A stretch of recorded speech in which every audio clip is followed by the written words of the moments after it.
In 2157, humanity has developed the great theory of education and gotten rid of wars, hunger, and terrorism. Earth's nature has healed, medicine has advanced enough to save people from any disease, and space traveling has become the norm. Max is traveling around the universe in his own spaceship while avoiding the calls from his family because they want him to go back to college. Suddenly an asteroid hits the ship and damages it severely, causing Max to plan an emergency landing. Unfortunately, the ship has become impossible to steer and crashes on the nearest planet. Max manages to get out right before it explodes, meaning he's now stuck on this strange land. He starts exploring the area and discovers signs of a bonfire, then notices a creature hiding nearby. Max tries to communicate with it, but the creature runs away when suddenly a soldier named Zeph finds them and points his gun at Max, saying something he can't understand. Max grabs from his belt a little translation device that he puts into his ear, causing the soldier to shoot at the belt to make Max lose it before arresting him and taking him to the nearest town. Max watches in shock how the town looks like a grim version of Earth, similar to what he's seen in history books. He's sent to a lab where some scientists put a helmet on his head to look into his thoughts as they interrogate him. However, they still don't believe he's an alien, and it's decided he'll be transferred to a mental hospital in the capital with Soldier Guy as his escort. At that moment, every person in the area starts enthusiastically chanting the country's anthem, promising loyalty to the government. However, Zeph collapses as he has a seizure and is taken away by the authorities. On the way to the city, Max notices the awful state of the town and some huge towers every couple of miles. Guy explains that they are protection against enemies. At that moment, an explosion destroys the base of a tower and makes it fall on the road, causing the debris to kill a few people while they try to run away and destroy most of the trucks. When a huge metal road pierces Max's truck, Guy gets caught under the rubble, but Max immediately rushes to pull him out with outstanding strength before they could be reached by the incoming flames. Then Max learns that rebels are trying to bring down the government, that's why they need the towers. Now they have no choice but to continue their trip on foot. As soon as they arrive in the capital, the head of the Department of Special Research Strider hears about it and asks his employee Funk to bring Max to his office. Meanwhile, Max is being kept in a dangerous facility where they put him inside a water tank to keep on looking into his mind. However, the experiments are interrupted by Funk, who uses Strider's badge to take Max away against the scientist's wishes. Meanwhile, in the government building, State Prosecutor Umnik also asks his employee to keep an eye on any news related to Max. Then Umnik notices the time and hides in his bathroom to have the seizure in private. At the same time, Funk is taking Max away in his car and finds the road blocked, so he has to find a new route. He's nervous because he's noticing the time, and at that moment, he starts having a seizure. As the authorities come to pick him up, all the locals begin chanting in favor of the government and call Max a degenerate for not chanting along. Taking advantage of the chaos, Max immediately escapes. In the government building, it's revealed that the country is ruled by a dictatorship under the power of the unknown fathers, who include Strike and Umnik. When one father makes a mistake, he's immediately killed by the others, showing they're ruthless even with each other. After wandering around the city for a while, Max ends up in a bar and meets the waitress Rada, quickly developing a crush on her. He also sees another customer get too handsy with her, so Max immediately calls him out for it. Furious, the man tries attacking Max with his cane, but Max moves fast and quickly disarms him, hurting his arm to scare him away. The rest of the afternoon, Max and Rada chat a lot. Max teaches her about Earth and space, and Rada is revealed to be Guy's sister. She also invites Max to stay in her home. On their way out, the customer from before blocks their way, eager for revenge. He's even brought backup, but Max is still faster and immediately dodges their sword attacks. Then the men fight him hand to hand, however their punches barely tickle Max and he beats them up in seconds. Then the rest of the gang arrives with bigger weapons, but no matter the number, Max can fight them all at the same time. Suddenly a man catches his leg with some rope and then they grab his neck with a whip, yet Max just uses these weapons to drag the enemy around and finish knocking them out. In the end, only the cane man is left and he throws a small sphere with blades at Max, who dodges it easily. Later at Rada's place, Guy also comes home and is shocked to see Max, but he remembers how he saved him and allows him to stay. Days start to pass and Max learns a lot about the local culture, like the fact they're playing his thoughts on TV as if it was a movie. The locals are also taught that they live inside the planet, not on its surface, and there are no other planets or stars. History says that the unknown fathers stopped the war against the rebels known as degenerates with the towers and saved the country. Guy is very enthusiastic about wanting to defend his home and invites Max to become a guard as well. Since Max has no ID or documents, Guy has to convince Commander Chachu to allow Max to join. First he has to go through training, so Max learns the chant and joins mission trials, during which he must run through areas on fire and shoot at signs representing degenerates. Max is an excellent shot but his companion isn't, so Max gives him a few tips to pass the test. However, later Guy scolds him privately, telling him to never do that again because their superiors demand discipline. When they're at home, Max exercises hard while Guy asks him questions about the rule book to test his memory. Sometimes they also spar. In his free time, Max hangs out with Rada and they eventually kiss. When Max is finally accepted into the army, He joins his first raid in rebel lands. The soldiers storm into the buildings with the utmost brutality, using bombs and kicking people along the way. Max is shocked to discover that the so-called rebels are just terrified normal humans and immediately drops his gun. While the others arrest them, a rebel comes out of hiding and opens fire on them, but he's quickly knocked down and Chachu starts kicking him just for fun. Afterward, Max watches how dozens of normal humans are brutally arrested and pushed into trucks. Chachu asks him why he dropped his weapon and Max explains the word degenerate had made him think he would see wild beasts, not just poor citizens. Chachu begins insulting the rebels and calls them trash but does admit they feel pain like everyone. However, Max explains he doesn't feel pain at all. Later, the fathers judge the rebels while flashing very hot and bright lights at them.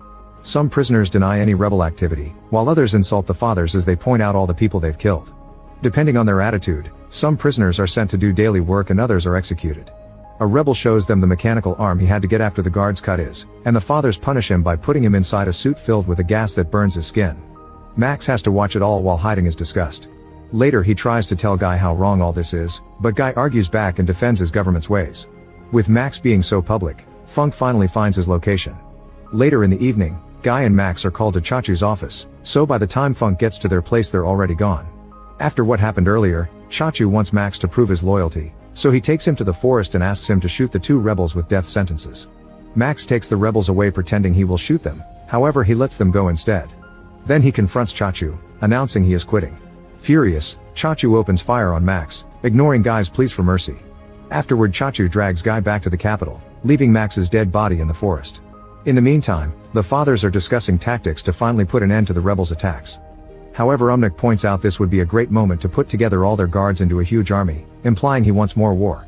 The others like the idea of a full invasion, but they'll have to find a way to make the public accept the idea of war starting again, perhaps by planning a fake assassination attempt.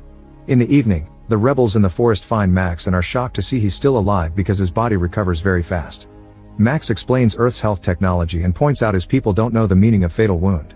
He can only be stopped by a shot directly to the head. In return, the rebels explain that the fathers are dictators who took power by force and the towers aren't for defense, they actually send out waves to brainwash people. That's why they always go through a patriotic frenzy at the same time twice a day. Some people are immune to these waves and have seizures instead, but the government's propaganda has marked them as degenerates so they can hunt them down. At that moment the towers send their waves, so the rebels put a stick in their mouths to avoid choking while they have a seizure. In the city, Umnik does the same thing in private. Thanks to his earthling body, Max doesn't suffer pain at all, so he helps the rebels go through it. Afterward, Max and the rebels cut down a fence to cross into tower territory. As the rebels open fire on the soldiers and the alarm is raised, Max runs through the facility without fearing incoming bullets and knocks down any soldier who dares to get in his way with his bare hands. A few rebels are killed and others try to hide behind walls to continue to shoot the enemy to the very end. Max manages to get under the tower and installs a bunch of bombs before running out, tossing a rope through the hooks on each rebel's clothes to drag them out with him regardless if they're alive or not. Thanks to Max's strength, the group manages to escape to the forest right before the tower is brought down by the explosion. Unfortunately, another rebel dies from his injuries, leaving Max and one man as the only survivors. Sometime later, Max sneaks back into the city and reunites with Rada, unaware that a neighbor sees him and calls the authorities. When Guy comes home, an argument ensues, and Guy tries to kick Max out. At that moment the authorities arrive, so Max immediately runs out to keep the siblings out of danger and starts beating up the soldiers waiting outside. He's quick and efficient, but unfortunately Chachu takes Rada hostage and Max has no choice but to surrender. Afterward, Max is thrown in jail with a bunch of prisoners, including Zeph and the guy with the metal arm. Meanwhile, Strike visits Umnik, who makes him sit on a chair so narrow that makes guests uncomfortable on purpose as subtle torture. Since Umnik is in charge of the re-education program, Strike wants him to release Max so he can study him, and they discuss a deal. However, after Strike leaves, Umnik sees Max's profile and learns he doesn't have seizures. Wanting that power for himself, Umnik orders his employee to kidnap Max and make it look like he mysteriously disappeared, and also to send Strike a message saying Max unfortunately died in action. In the morning, the prisoners are sent to the forest to clean, meaning they must pick up every weapon left by the war. Max's group suddenly sees a bunch of defense robots and immediately drops to the ground as the robots open fire, shooting in circles with no signs of stopping. The prisoners wait for the right moment to fire back, and one by one they bring down the robots until they're all destroyed. Then the group continues to search the area, and Zeph teaches Max about the creature he saw when he arrived. He says they're dangerous mutated humans and should be killed on sight or they'll be killed first. After wandering for a while, Zeph suddenly falls into a hidden hole, so Max jumps in to help him. They discover a series of underground tunnels and start walking through them until they find an old abandoned facility. After noticing a beast sneaking around in the shadows, they turn on the power and find some old equipment. While they get distracted looking into some lenses that show them the desert, the beast uses the chance to run out, and Max tells Zeph not to shoot it. As the duo is horrified to notice human bones on the ground, the beast damages the equipment to cut the power before attacking. The beast manages to get Zeph in a very strong hold, ready to bite him off. However, Max is strong enough to fight it with his bare hands. After lots of struggle, he knocks the beast down, saving Zeph just in time. Later, while Zeph is sleeping, Max takes off the ropes and lets the beast run away. Zeph scolds him for it, but Max explains these beings aren't animals. The next morning, Max and Zeph reunite with Metal Arm Guy and continue to search the area. Among the trees they find a small red tank stuck in a bunch of vines, and when they try to come closer, they're attacked by a black tank that moves freely. The group runs to hide behind the trees and tries to open fire, but their shots don't do anything to the tanks. Thankfully, Max gets an idea. He shoots at the red tank to make it react, and when it tries to shoot back, it ends up bringing down the black tank instead. Then Max sneaks under it and appears behind to climb inside, cutting the wires to make it stop. After sharing a meal with the others, Max announces he's escaping.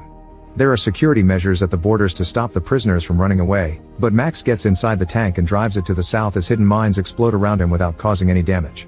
When Umnik learns Max escaped, he throws a tantrum in his office. Eventually, Max finds a few soldiers guarding the road and is disgusted to see executed rebels nearby. He tries to stay hidden inside the tank, but rules dictate every vehicle must be searched. Max smiles when he sees the soldier jumping on the tank as Guy and immediately drags him inside before pressing forward, destroying the gate and ignoring the other soldiers opening fire because they can't damage the tank. As they cross unknown lands, Guy is furious because they may be executed for this and tries to escape, but Max keeps him in the tank and promises him a much better life.